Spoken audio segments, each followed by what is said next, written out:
हेडलाईन्सचे प्रायोजक आहे NBC bearings, लांब पळण्यासाठी। महायुतीमध्ये लोकसभा निवडणुकीत भाजपच्या पारड्यात सर्वाधिक जागा। भाजप 28, शिवसेना शिंदे गट 15, राष्ट्रवादी काँग्रेस अजित पवार गट 4 आणि रासपला 1 जागा। अखेर शिवसेना शिंदे गटाचे ठाणे कल्याणचे शिलेदार ठरले। कल्याणमध्ये डॉक्टर श्रीकांत शिंदे तर ठाण्यामध्ये नरेश म्हस्केंच्या नावावर शिक्कामोर्तब। महायुतीचे 3 उमेदवार शिवतीर्थावर। अधिकृत उमेदवारी मिळाल्यानंतर श्रीकांत शिंदे, मेहर कोटेचा नरेश म्हस्के यांनी राज ठाकरेंची सदिच्छा भेट घेतली।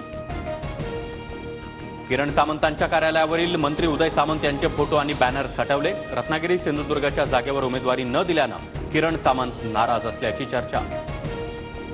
नाशिक लोकसभेसाठी शिंदेंच्या शिवसेनेकडून हेमंत गोडसेंना उमेदवारी।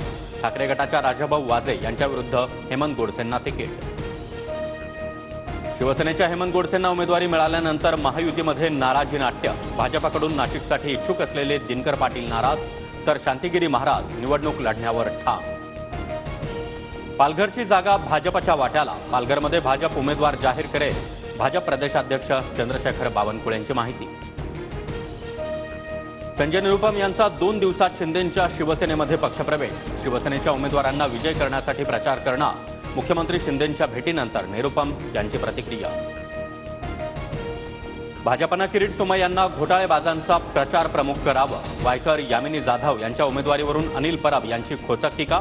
तर परबांना विचारा, तुमचे मालक आणि वायकर पार्टनर आहेत का? किरीट सोमय्या यांचं प्रत्युत्तर। रोज बडबड करणाऱ्या व्यक्तीला वारंवार उत्तर देता येत नाही। अशा व्यक्तींची जागा कुठे असते हे सांगण्याची गरज नाही। ठाकरेंच्या वकवकलेला आत्मा या टीकेला फडणवीसांचं उत्तर। भगव्याला आतंकवादी म्हणणाऱ्या दळभद्री शिंदेला धडा शिकवायचा आहे। भाजपच्या राम सातपुतेंचा सोलापुरातून सुशील शिंदे यांच्यावर जोरदार हल्लाबोल। शरद पवारांना मी दैवत मानायचो, मात्र आता मी वेगळा मार्ग निवडला। उपमुख्यमंत्री अजित पवारांचं वक्तव्य। दैवत्व देणारेच घात करतात। जितेंद्र आव्हाड यांचा अजित पवारांवर घणाघात। तर दैवत कुणी बदलत नसतं, नमस्कार करणं सोडलं म्हणजे दैवत मानत नव्हते। अंबादास दानवेंची अजित पवारांवर टीका।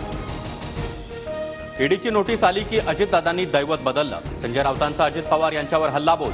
तर दैवत कसे बदलायचे यामध्ये संजय राऊतांची पीएचडी। नितेश राणेंचा पलटवार। 17 वर्ष एकत्र काम केलं तेव्हा माझ्यातील अवगुण दिसले नाहीत का? सुप्रिया सुळेंचा अजित पवारांना सवाल। तर आमच्या डोक्यामध्ये प्रकाश पडायला 17 वर्ष लागली।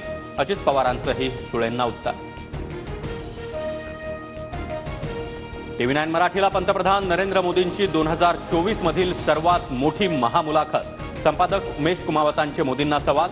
उद्धव ठाकरे पवारांवर नेमकं काय बोलले मोदी? TV9 मराठीवर उद्या संध्याकाळी संपूर्ण मुलाखत।